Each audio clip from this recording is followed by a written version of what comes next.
It's Don here from the board. Thanks for coming along and checking out this video.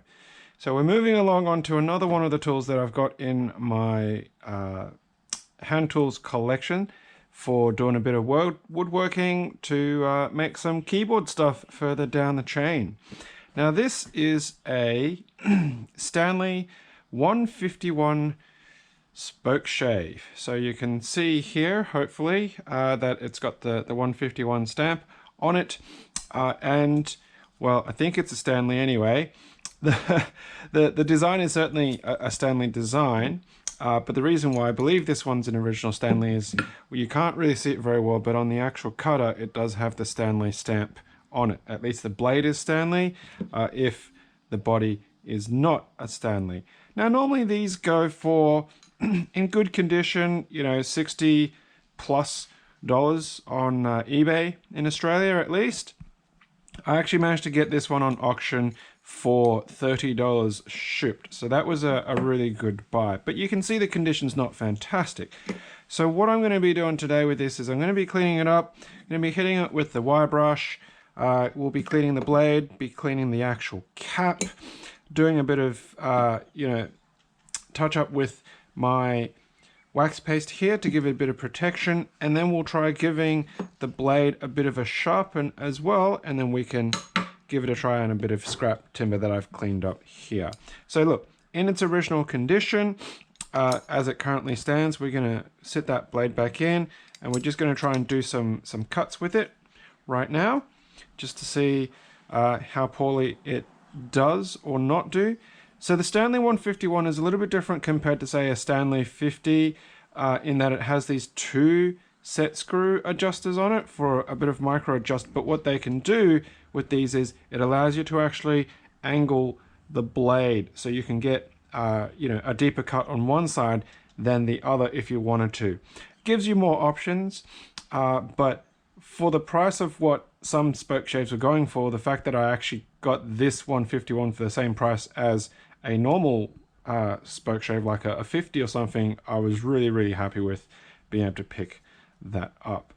So let's just back that out. It's like it's not in bad condition per se, because it is actually, everything moves. It's just a little bit rusty. So yeah, this is a flat bottomed Spokeshave. So right now you can see it's not really taking anything off. So let's just advance them. The screws are a little bit tight, but oh, there you go. So I'm already getting some small shavings there. So it is actually sharp enough that it is going to take some shavings there. But what we're going to do once we clean it up and get this going a little bit better, it'll probably take off nicer shavings more consistently. So at the moment it looks like it's taking more on the right side and it's chattering, so it's obviously not very sharp. Yeah, you can hear that chatter, and you can sort of see, well, maybe you can't, but I can see that there's some ripple lines there. So the blade's not very sharp at all. So it's not doing a fantastic job right now. Oh, it's getting almost full width shavings now, but it can certainly do better. So we're going to take that off. Take that out. We're going to take these two wheels off. Fully strip that down. I watch quite a bit of Paul Sellers. So if you don't know who Paul Sellers is, he's a very well-respected, highly experienced gentleman in the world of woodworking. And one of the things that he advises, if you're ever restoring, picking up a Spokeshave, even new ones from the factory, he recommends flattening that bed, because that will ensure that your blade is going to sit nice and flush and be fully supported. So that's the other thing that we're going to do on this as well. So let's get to some cleaning.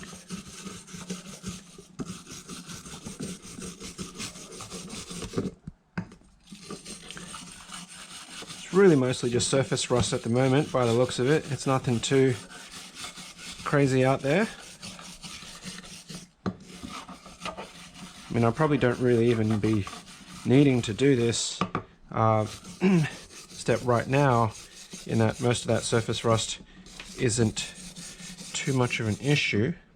I'm just using, maybe the steel one's a bit stiffer and can help take some of that off a bit easier without damaging the surface too much.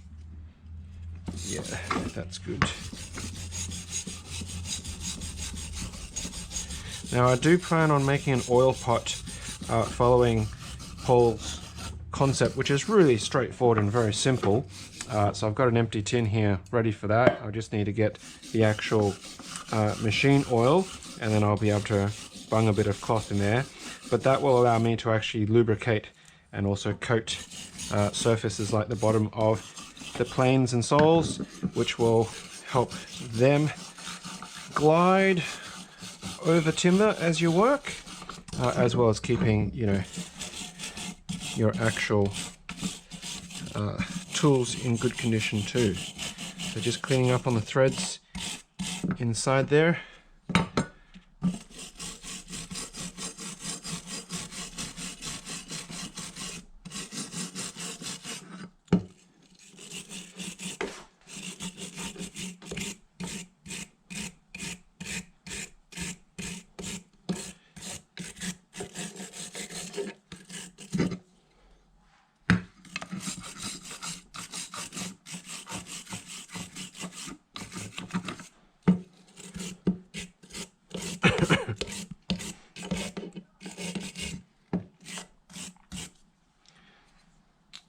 Okay, and then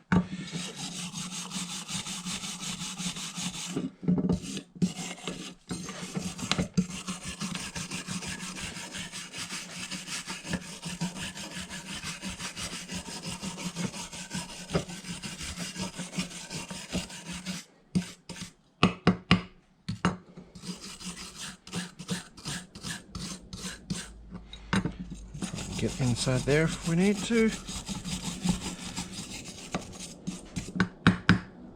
Alright, so I've got a bit of scrap here.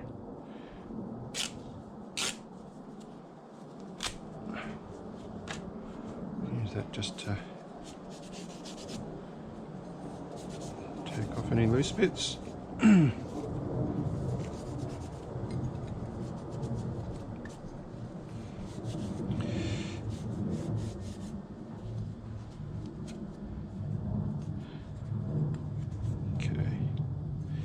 So I'll put that aside for now. Let's go on to giving these.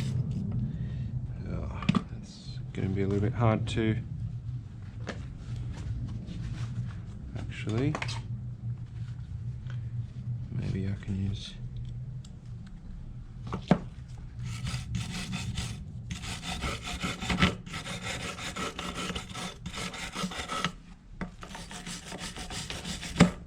Ooh.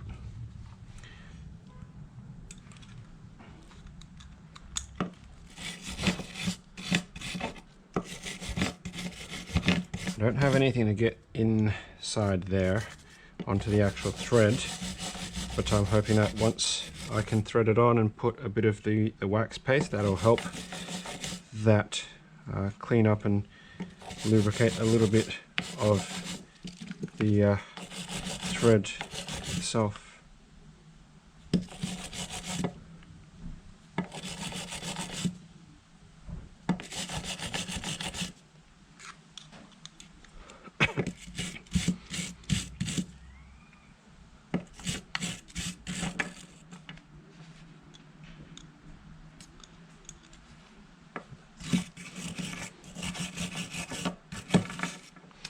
Alright, well, it's not too bad. Keep slipping out.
deal with this screw.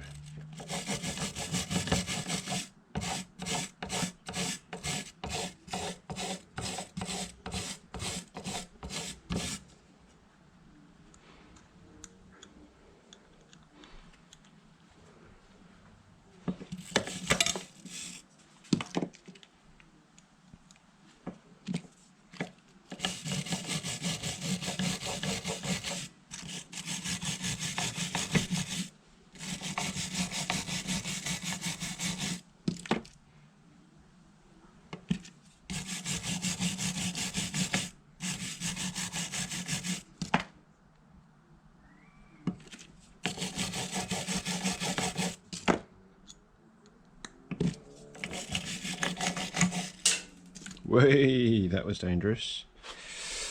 Could have lost that entirely. Alright, well.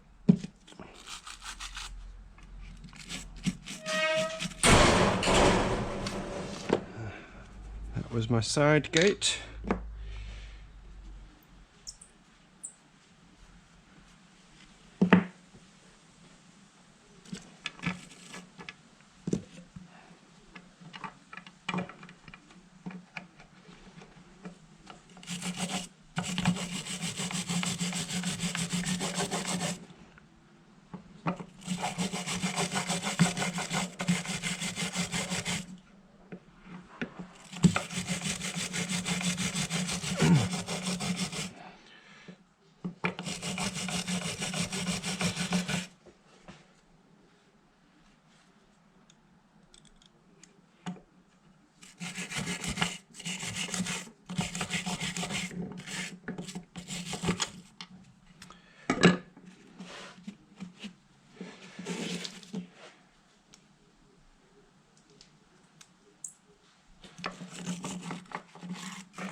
Okay.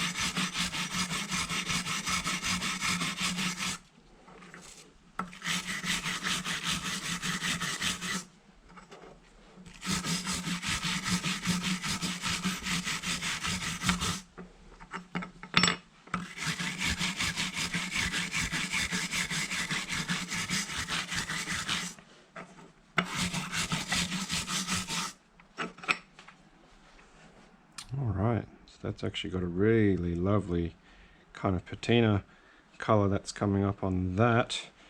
Of course, I'm destroying patina by scrubbing it with a brush. I don't believe it's, you know, anything like brass, so maybe it is, I don't know. It's like fountain pens.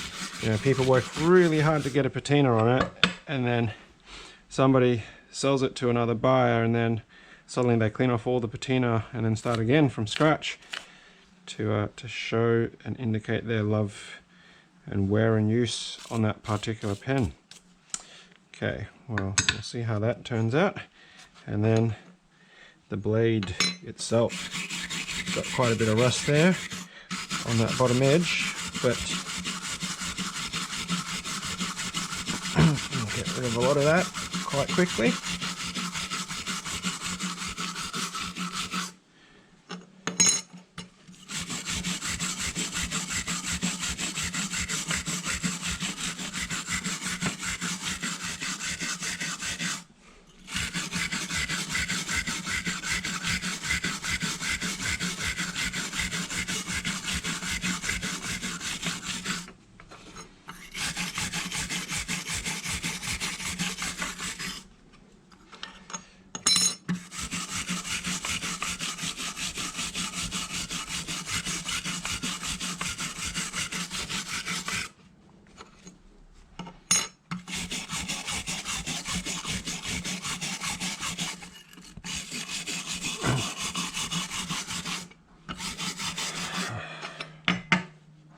Okay, so I don't know if it's very visible now or not, but you can at least see that it does say the Stanley and made in England underneath that, which is really great. So yeah, confirms what I thought it was from seeing it with the rust on top, that it was actually an official Stanley blade to go on this 151.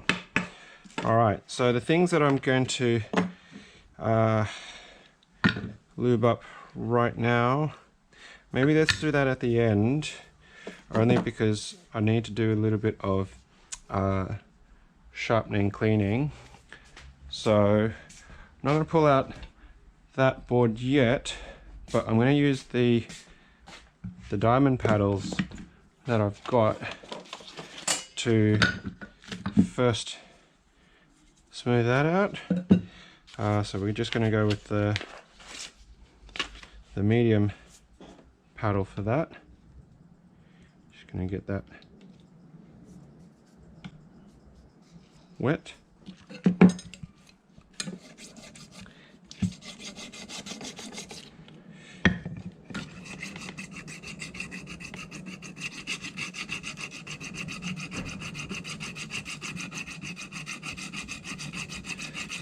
Give that a generous bit of work there.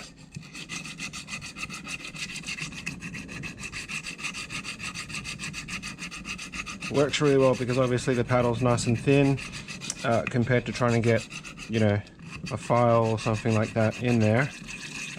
With, you know, you could have used a bit of thin timber, a bit of plywood with some sandpaper taped to it as well, but this is obviously a nice little shortcut that I've got available to me.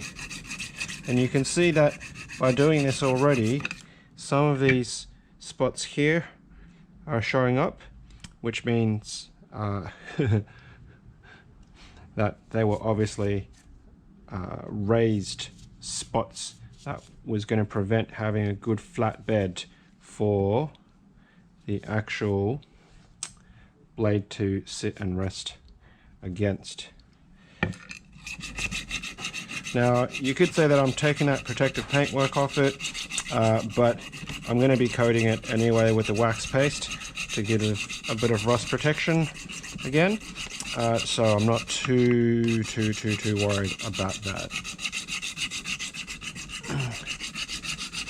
So I'm just trying to get it to a nice smoothness. I'm not really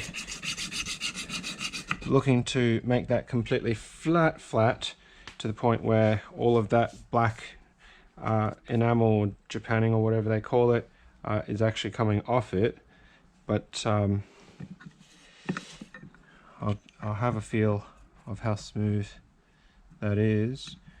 It's pretty good on the right side. This left side still has a few bumps, so I'll put a bit more focus on this side.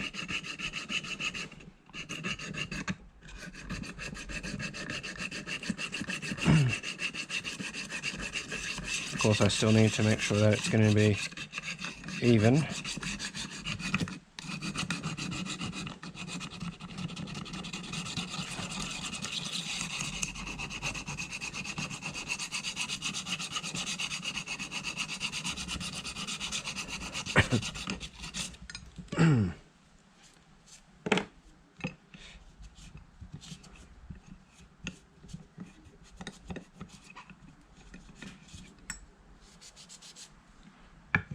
Okay, how's that feeling? Yeah, that's feeling really nice now. So I'll be able to I'll put that in. Yeah, so that's going to have to get flattened as well, but I can do that on the diamond plates. So that's good. I'm pretty happy with that. What I'm going to do now is I'm going to just flatten that sole. Well, not flatten per se, really, but just give it a clean up as well.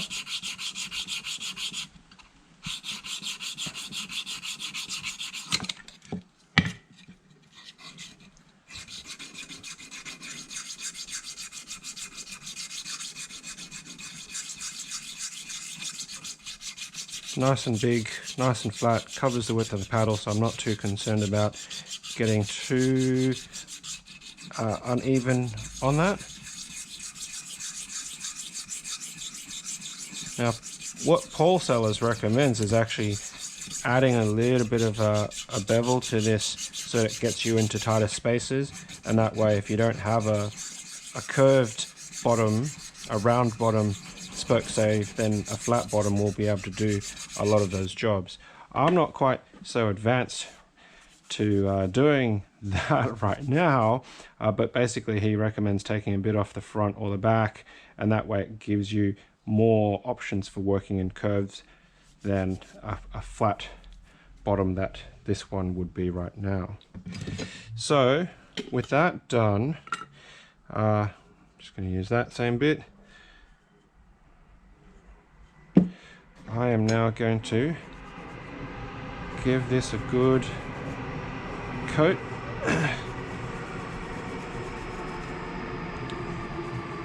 Will help reduce any more of that kind of light surface corrosion, at least for now.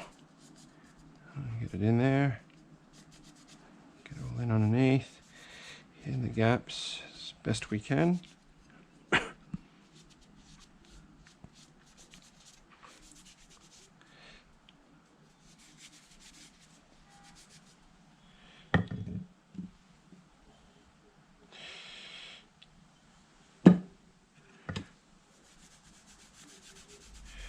Unlike timber, the metal isn't going to suck it up as greedily, so you probably don't need to use as much of the wax paste because it's not really going in to any of the grains and stuff like that. So that's one small grace, I suppose. Okay, now with the cap iron, you know,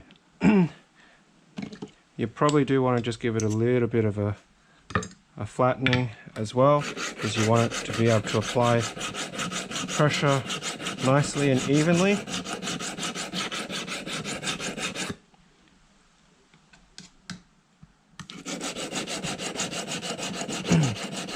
Just across that sort of front edge.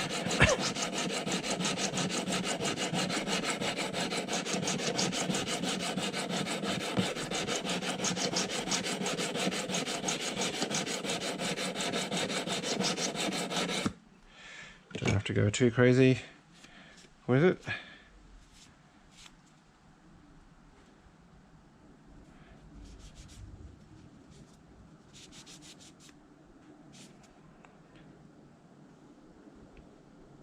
That's okay.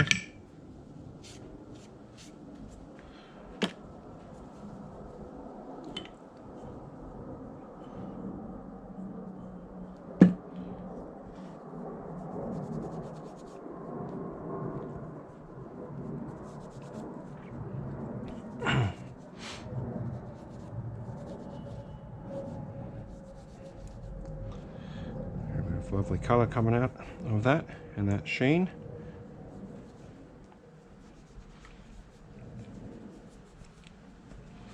Okay, we'll get that onto that screw. Turn that to get some into the threads.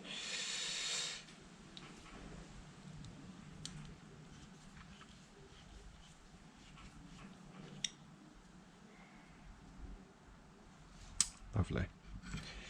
Okay.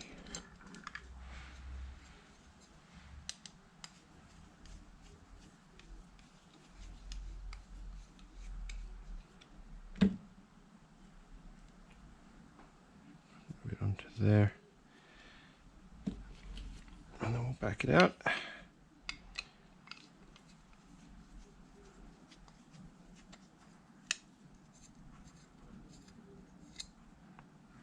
Yep, it's gone in. And drive it through that way as well.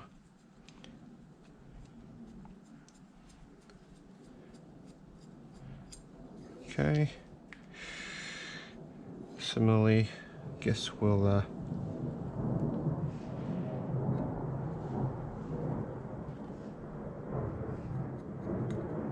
the top.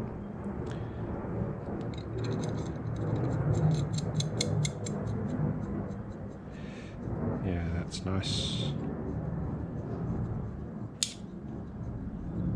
Get that all the way down.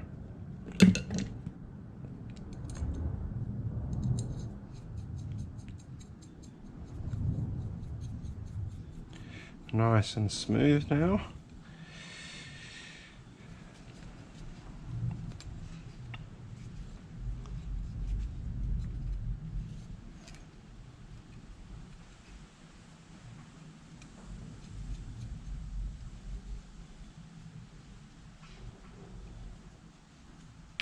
Now, I'm not an expert, obviously, at doing restorations or things like that. I wouldn't really even call this a restoration. This is just a clean and a surface, I guess.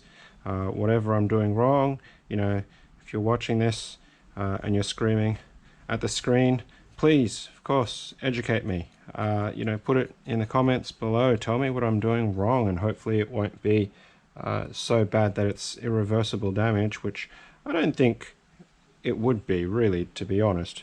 Most of the stuff that happens on a mechanical system of such nature, if I'm not damaging threads and bashing stuff and denting it and you know, moving things out of place, applying the wax and the oil is not going to be a permanent issue or damage to it. So yeah, I can't imagine it would be too big a deal if I've gone and done something temporarily in a less than optimal way right now. But please, of course, let me know in the comments below if there's something I could be potentially doing better for another one of these sort of cleanups and restores. Now, of course, I've got very limited range and scope of equipment available to me, which is also part of, I suppose, the challenge of doing what I'm trying to do. Okay, so I'm going to put that back on now. And then the lever cap, like that bit.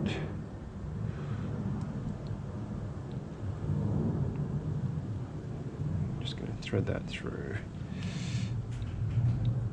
just like that.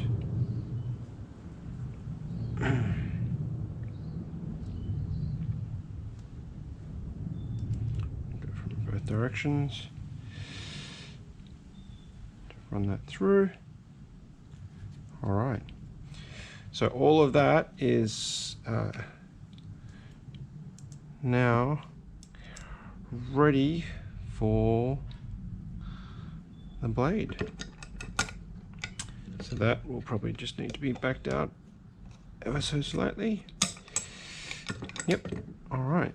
So that is good for the moment. Okay, so with this blade, it's a standard 25-degree angle that's going on here.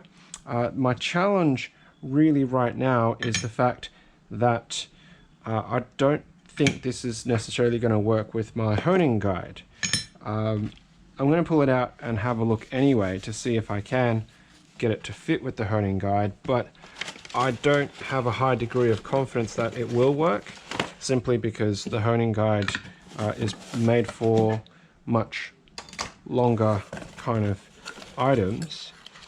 So that's the chisel one, and this is the non-chisel. So what we want to do is we want to try probably the high angle at 25 degrees, because it's going to be it clips on this way, so we want actually the one that's going to give us 25. No, standard is the closest. Standard is the closest, because if we go to high, that's going to be further out, which is even worse. And to be honest, right now this is on 25 degrees. So if I slot this into the holder, as it were, something like this, see, it's not going to reach that. So that's not going to work. Veritas does make a different honing guide for short blades, but I don't have that. So that's not going to work. Not going to work very well. So I'm going to have to do it a little bit more old school, which is, you know, holding it by hand or using my paddles. So the paddles is probably the better option because it is actually nice and small, and I can work with the paddle, and there is a nice amount of surface there, so I can actually get that angle and hone it. Whereas if I'm trying to hold it at that feeling angle, well, I could probably do it. I don't know. It's probably easier to just do it this way, and then I can actually check it out. So what I'm going to do then is I'm not going to use my diamond plates for this. So I've got a medium and then the fine and super fine. So this is equivalent to, I think, there we go. We got the 4, 6, and 12. So we're still going to get to a 1200 with these, but it'll be a little bit different compared to having that full array of stones that we were using for the others. So just 400's making quick work of the rust, as you can see there. What I'm going to do is going to get that bit of rag. We'll come back to the leather on that for strop purposes, but we can do this. So as per usual, we want to flatten the back of the actual cutting blade, so you'll be able to get a really great sharp angle on the actual bevel side of the blade. Now this one's not too bad. It's just mostly surface rust, not a lot of real deep or major pitting. So in terms of getting the back of this really nice and smooth, it should be pretty quick.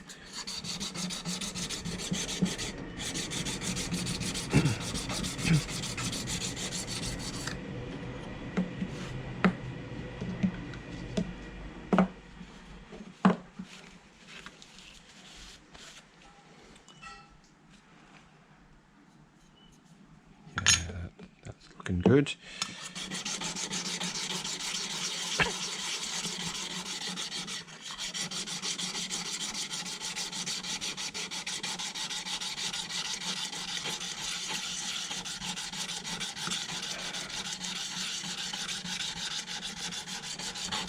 When I first started doing sharpening, I was actually cleaning up scissors and kitchen knives using an actual grit stone. But I dished it really badly because I was still doing a lot of learning, and I was just doing it in the apartment, in the bathroom. Just had a setup with it on the bathroom on a little step stool, and just doing it in the evenings so I could clean up blades and stuff for my mum while we were all in lockdown, because I didn't really have anything else that I could be meaningfully doing. I wanted to get a bit of away from screen time type of situation. So that's kind of where I learnt the basics of actually grinding and honing and shaping blades to a workable condition. So yeah, that stone now is in really terrible condition. It's to actually get it flat again, it'd take a lot of effort. So I went from the actual stone and purchased those diamond plates that you will have hopefully seen from another video. Okay. Right, so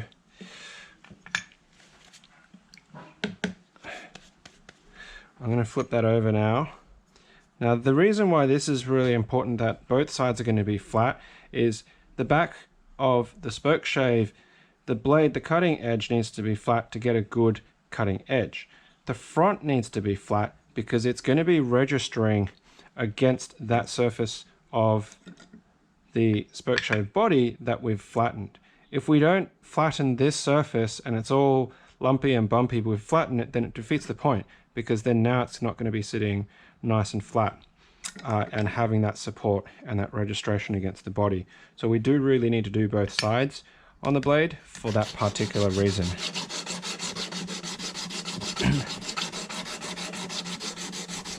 And that of course is separate to the actual angle of the cutting edge.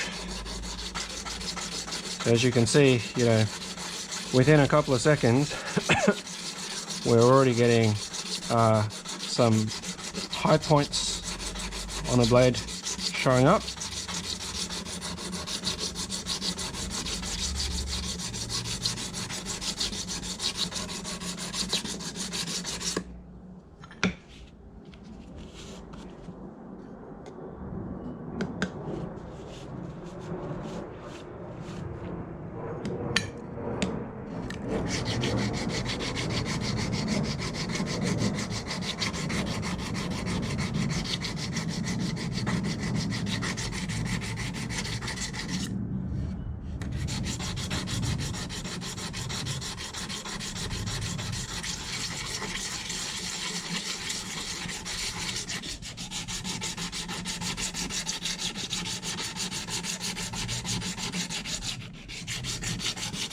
It doesn't need to be completely dead flat, we just want to be able to make sure that it's got an even flat surface to sit against the body of the actual spokeshave.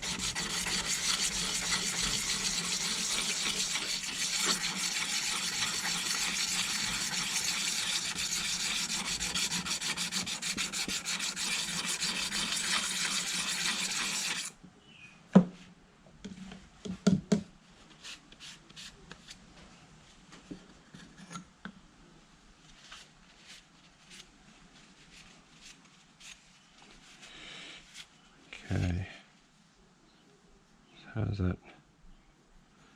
I can feel the pitting.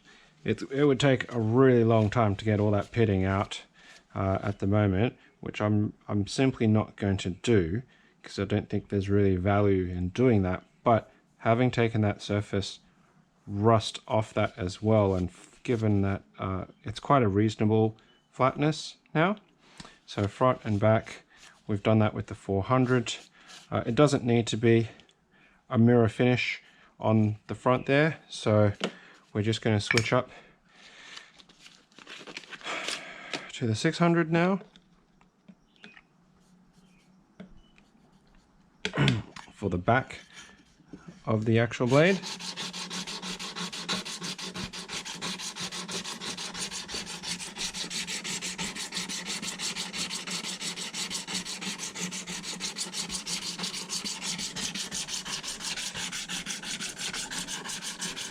So I'm not quite sure if I've talked about it, but I probably have when I was doing the sharpening of the blade for the that 55 centimeter jack plane video. But when you're doing polishing, when you're doing sanding, the actual grit depth it's quite destructive. So typically when you do remove the actual marks, it takes you a while to get to it, because once you reduce the actual size of the grit that you're working with, you've got to get through the depth of what you previously cut down to, and then some. It's diminishing returns, really. It takes ages and ages and ages to get down into that finer level, because your grit sizes are getting smaller. Now, verbally speaking, that probably wasn't explained very well, but what I'm saying is, if you take a 400 grit medium, right, let's say the actual particles are that big that you're actually gouging channels in with. When you switch to the 600 and it's smaller, then you've still got these really deep channels, right? So if you're grinding a 400 channel this deep, okay, you're going to have high points and low points, because that's where it's ripped out stuff to polish. But on your next one, if it's not as big and the particles are half the size, you now need to do double the amount of wear to get to the bottom to sand away the grooves from the 400. And then it'll leave you the half height from, say, the 600, which then, when you switch over to the 1200, you got to get rid of the depth of the 600 grooves before you start forming 1200 grooves. So as you keep moving up and up and up, it actually takes longer because your grit sizes are getting smaller. But of course, you're getting a much smoother surface because the channels that you're actually wearing in is actually getting smaller as well. So you're getting that really fine, polished, mirror-like surface that you're striving for when you start doing that. This is something that I kind of learnt when I was doing my master's in microscopy around, sanding and polishing depths, because that's what we do. We work all the way down to 0.1 micron diamond finish, and it takes ages if you're doing it by hand and you're lapping it by hand, or you can of course use one of the rotary polishing machines. That does help quite significantly in getting your polish down to that final level. And when you do use an actual microscope to have a look at it, it's very, very visible. It's very visible.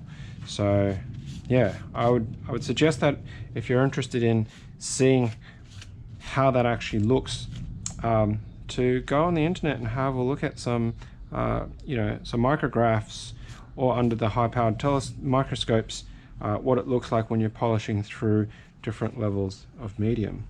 So right now that's actually quite shiny. It's not a mirror finish and there's a lot of scratches because I'm not being consistent, but that's really lovely and smooth. So look, it's the back, it's not the cutting edge. I'm not too fussed, so we're going to go up to the 1200 to finish off the back, and then we'll come back and work on the front. Even the sound of the actual medium changes when you change the grit, because you're getting a much smoother wear across the actual material, which is gliding a lot more, feeling a lot less rough around the actual cleaning of the material.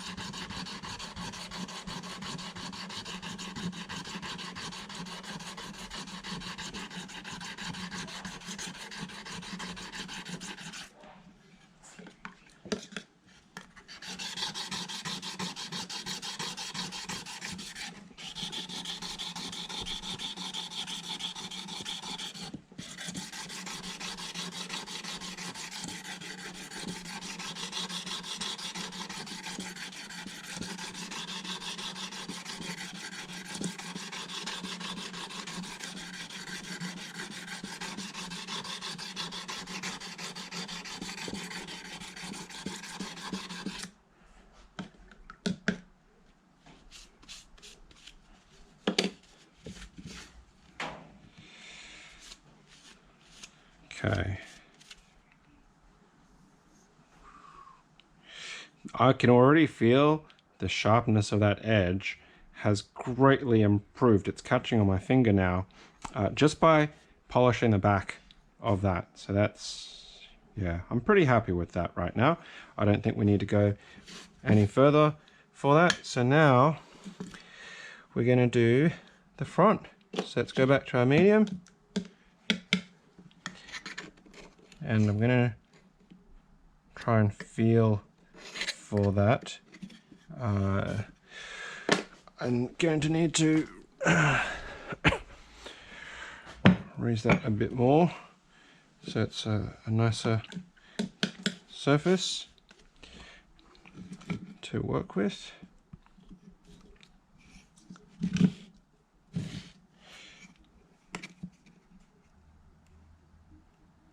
Yeah, that's hard to feel.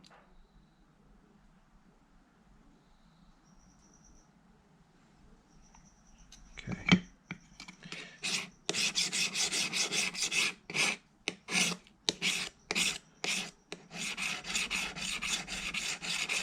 The advantage, I guess, of this is I can actually see the color change. So if I'm not getting that angle right, I'm not going to get a full surface on that. But at the moment, I feel like it's okay.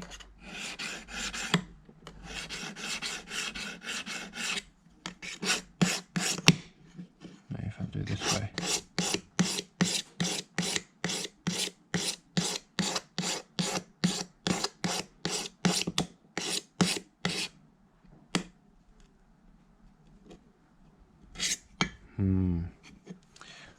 Am I better off doing it this way?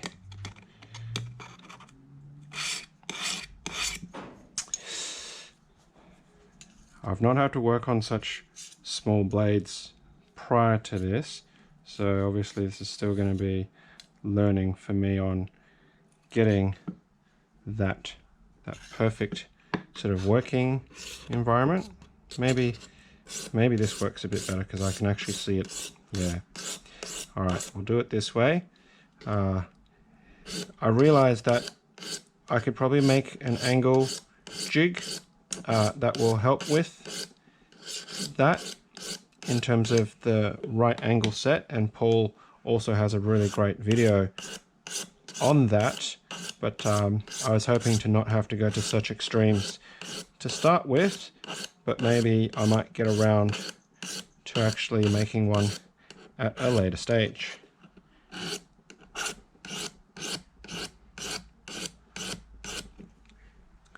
Okay, so right now I've cleaned off a lot of that surface rust and it is starting to pick up a sheen, so I'm kind of getting it right. The actual angle is hard to feel because it's curved.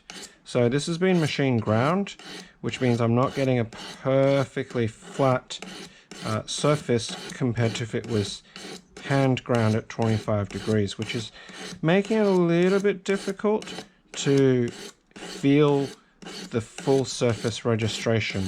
Because normally on a flat blade, if I rock it, I can kind of feel when it's contacting the full edge, but in this circumstance, because it's got a curve to it from being ground on a grinding wheel, I think that's why it's not making it easy for me to set that 25 degrees to start with.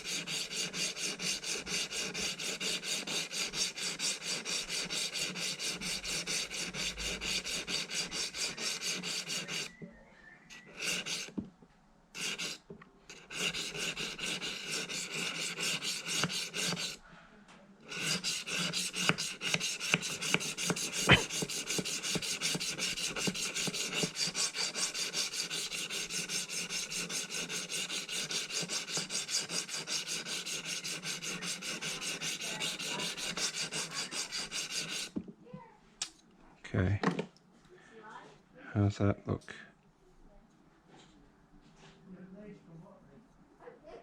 I don't feel a burr on it yet,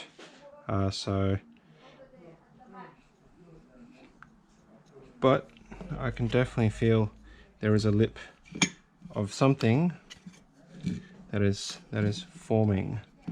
So maybe if I do this way.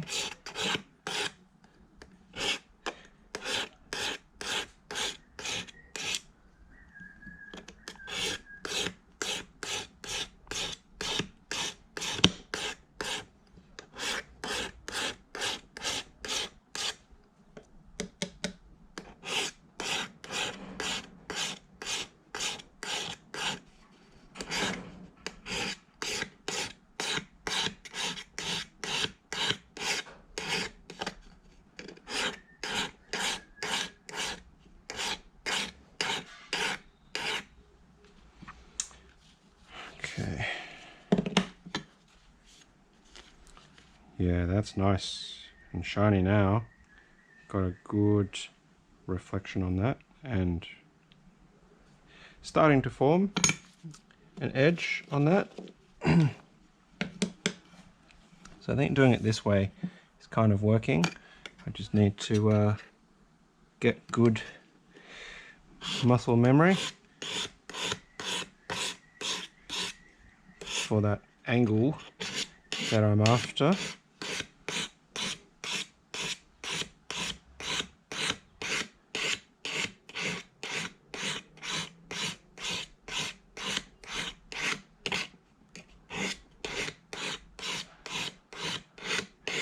I realize I should probably get like a black Sharpie, and then I can color in the blade, and that will show me where I'm actually wearing that away.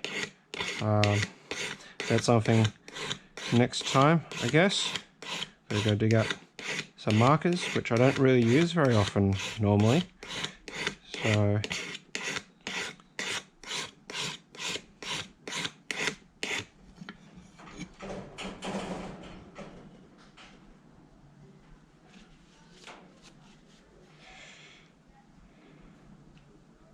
I can feel that burr forming actually now. There's a very, very small fine burr there, which is really positive.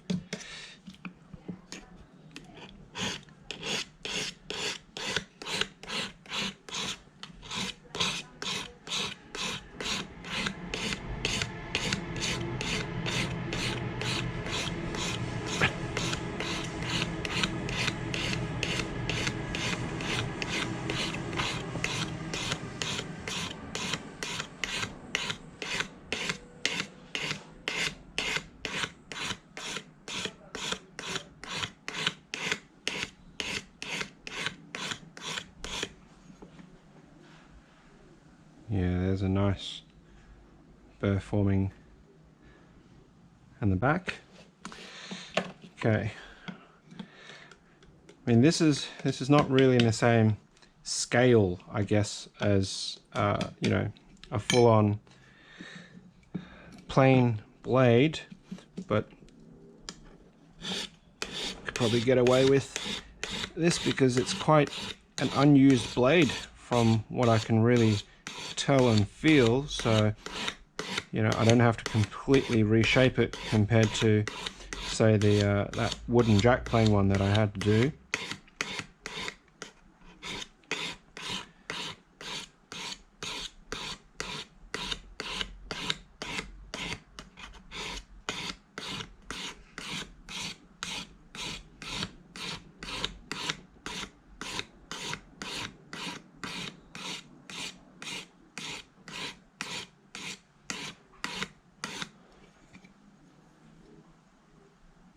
Right, still got that burr on the back there, which is good, but like that, if that's showing up on the camera.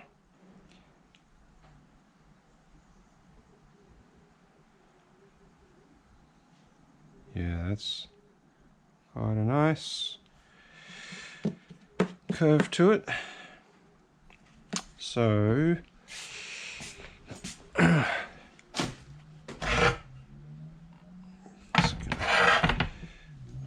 there.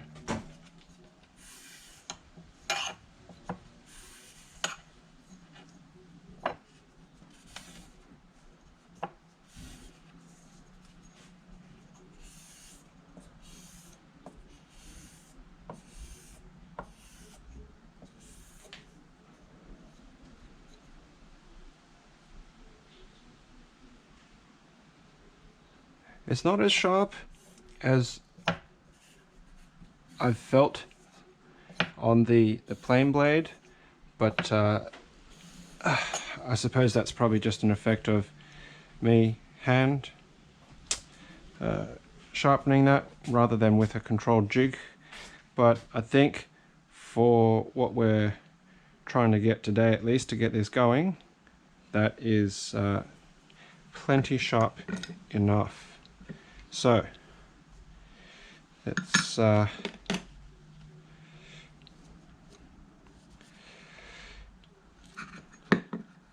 actually, I do want to give this, now that I've done some basic work on it, a light coat as well.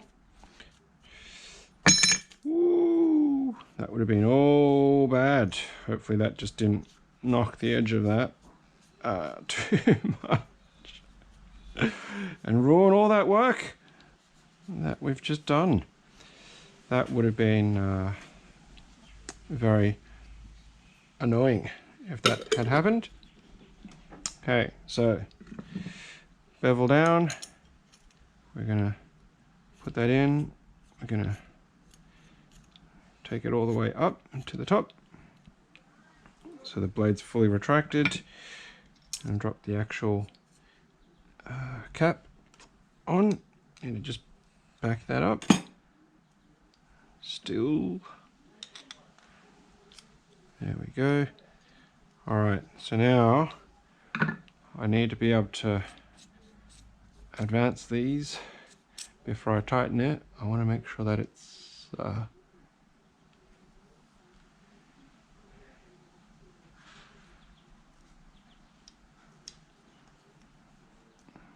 okay, gonna be nice and tight. Alright, so let's back them out. Okay. Right. So, moment of relative truth. So I don't know how long we've just spent on that. I don't know, feels like maybe an hour, hour and a half. So right now it's not engaging. So let's move it forward a little bit.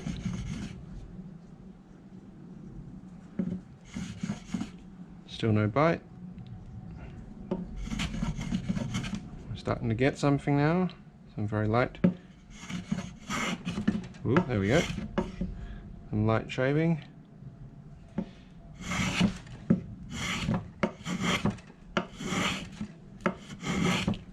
Yeah, look at that. Let's go a little bit deeper.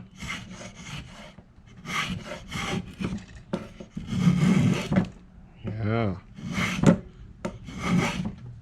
We're getting nearly a full width shaving now. Probably more on that side.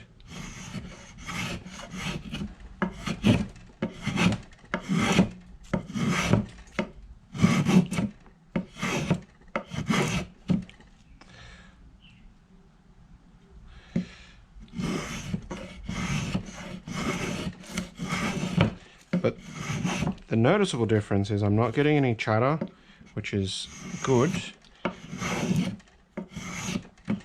Starting to, I don't know if you can see that with the angle, but it's starting to get a curve now on it, rather than a straight cut, which is all well and good.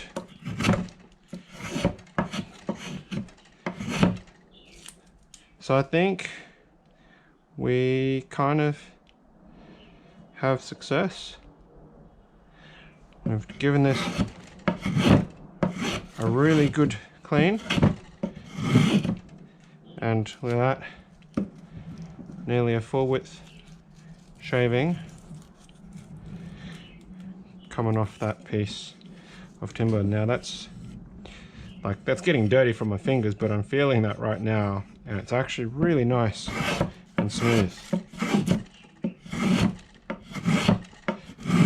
Look at that, some really nice curls coming off that.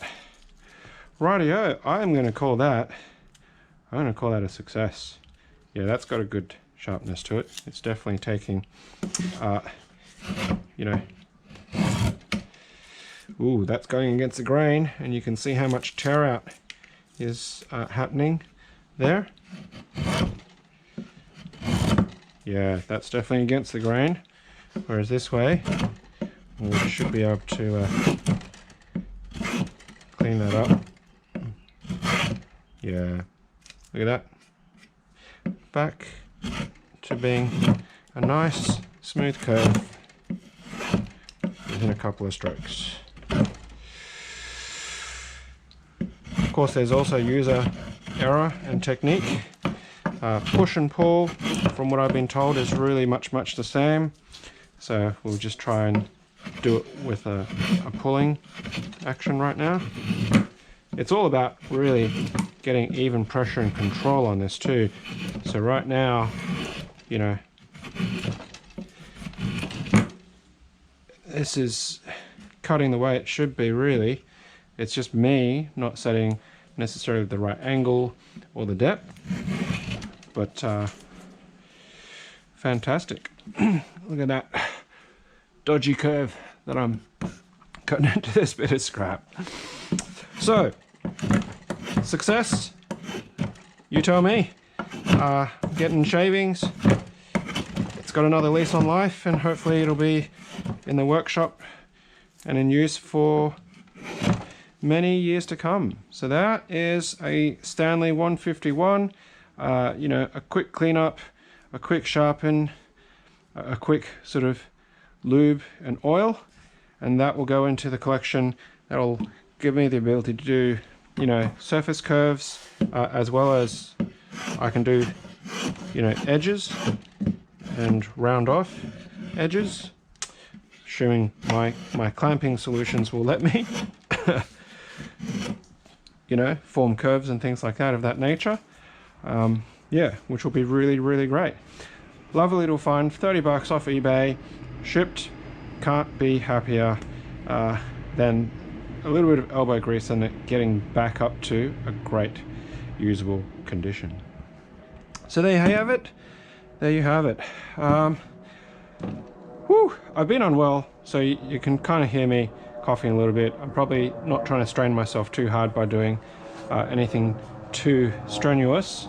So hopefully that hasn't overdone it and made myself even more unwell in my recovery, although my wife will probably get very upset with me if I did. I'm going to leave that there. Thank you very much for coming along and checking out this video and